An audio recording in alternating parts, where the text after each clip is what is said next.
श्रीपाद श्री वल्लभ चरित्रामृत अध्याय 32 श्रीपाद राजम शरणम प्रपद्ये। नवनाथांचे वर्णन। नवनाथांचा वृत्तांत। श्रीपाद श्री वल्लभांच्या दिव्य चरणांना स्पर्श करून मी त्यांना प्रश्न केला, महाप्रभू, नवनाथ या नावाने प्रसिद्ध असलेले सिद्धयोगी सर्व श्री दत्तप्रभूंचे अंशावतार आहेत असे मी ऐकले होते। त्यांच्याविषयी सविस्तर माहिती आम्हास द्यावी अशी श्रीचरणी नम्र प्रार्थना।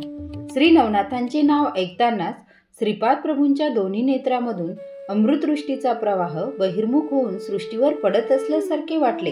त्यांच्या दृष्टीतून प्रेमचैतन्य प्रवाहित होत होते। ते अत्यंत आनंदाने म्हणाले, श्रोत्यांनो, मच्छेंद्र, गोरक्ष, जालंधर, गहनी, अडभंग, चौरंग, भरतरी, चरपट आणि नागनाथ हे नवनाथ आहेत। त्यांच्या स्मरण मात्रेने शुभफल सिद्ध होते। श्री दत्तप्रभूंची कृपा नवनाथांचे स्मरण करणाऱ्यावर अपार असते। कलियुगाच्या प्रारंभपूर्वी श्रीकृष्णाने उद्धवासारख्या महान भक्ताबरोबर तसेच समस्त यादवांबरोबर चर्चा करून आज नवनाथ या नावाने जाणले जाणाऱ्या नवनारायणाचे स्मरण केले।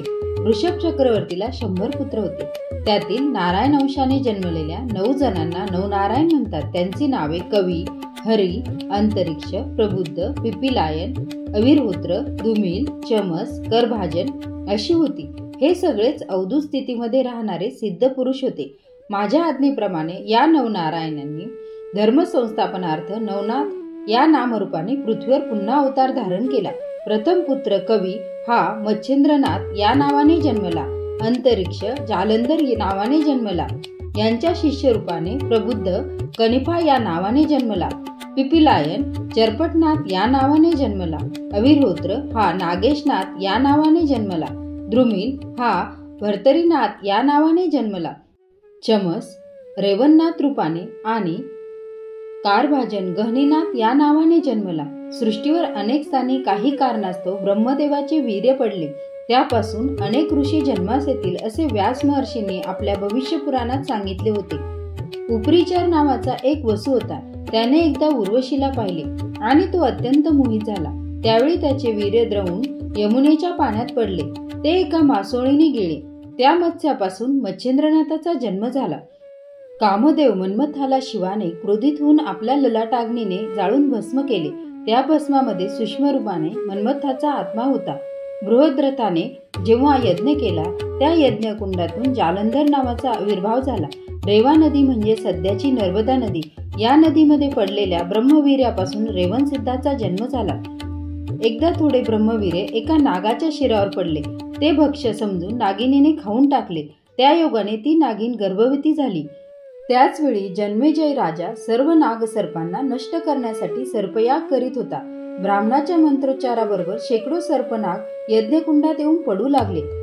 या महाभयंकर सर्पयागापासून वाचण्यासाठी तक्षकाच्या मुलीस एका मोठ्या वडाच्या झाडाच्या बुंद्यातील बिळात लपविले गेले। त्या गर्भपिंडातून अविरहोत्राचा जन्म होणार असल्याने त्या अंड्यास त्या बिळात ठेवून तक्षकाची मुलगी स्वस्थानी निघून गेली। यथासमयी त्या अंड्यातून वटसिद्ध नागनाथांचा जन्म झाला। मच्छेंद्रनाथ देशसंचार करीत असताना एका स्थळी त्यांचा मुक्काम होता। त्यांच्या दर्शनासाठी अनेक लोक येत असत। एका वानस्त्रीने मच्छेंद्रनाथांना नमस्कार केला व आपली व्यथा सांगितली। नाथांनी भस्म मंत्रून दिले, परंतु त्या स्त्रीने ते अविश्वासाने उकिरड्यावर फेकून दिले। त्या भस्माच्या अमोघ अशा शक्ती संपन्नतेने त्यामधून गोरक्षनाथाचा जन्म झाला। पार्वतीच्या विवाहासमयी पौराहित्य करणारे ब्रह्मादेव तिचे अप्रतिम लावण्य पाहून तिच्यावर मोहित झाले आणि त्यांचा वीर्यस्राव झाला। त्या कृत्याची त्यांना अत्यंत लाज वाटली आणि त्यांनी ते वीर्य आपल्या मांडीस पुसून टाकले। त्या क्षणीच त्या वीर्याचे 60,000 भाग झाले आणि त्यातून वालखिल्य या नावाचे 60,000 ऋषी जन्मास आले।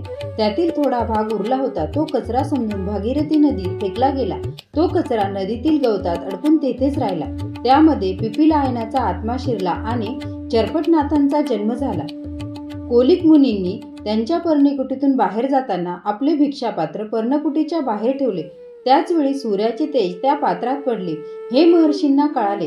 त्यांनी ते पात्र तेथेच सांभाळून ठेवले। भर्तरी या शब्दाचा अर्थ भिक्षापात्र असा होतो। त्या पात्रातूनच एका नवनाथाचा जन्म झाला। यामुळे त्याचे नाव भर्तरीनाथ असे पडले। हिमालयातील एका पर्वतावरील घनदाट अरण्यात एक हत्ती झोपला होता। एकदा ब्रह्मदेव सरस्वतीवर मोहित झाले आणि त्यांचे वीर्य द्रवित होऊन खाली पडले। ते झोपलेल्या हत्तीच्या कानात पडले. त्या कानातूनच प्रबुद्धाला जीवन प्राप्त होऊन त्याने जन्म घेतला. कानातून जन्म घेतल्याने या नाथाचे नाव कर्णकनिपा असे पडले.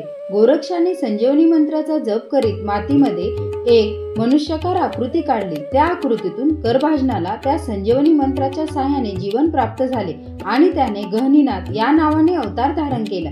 श्रीकृष्णाच्या आज्ञेनुसार या नवनारायणने आपले स्थूल शरीर मंद पर्वतावर समाधी अवस्थेत सांभाळून ठेवले आणि अंश अवताराने नवनाथ नामरूपाने पृथ्वीवर जन्म घेतला.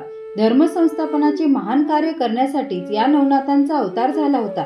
श्रीपाद प्रभूंचे हे नवनाथाच्या जन्मासंबंधीचे आश्चर्यजनक विवेचन ऐकून आम्ही मंत्रमुग्ध होऊन गेलो होतो.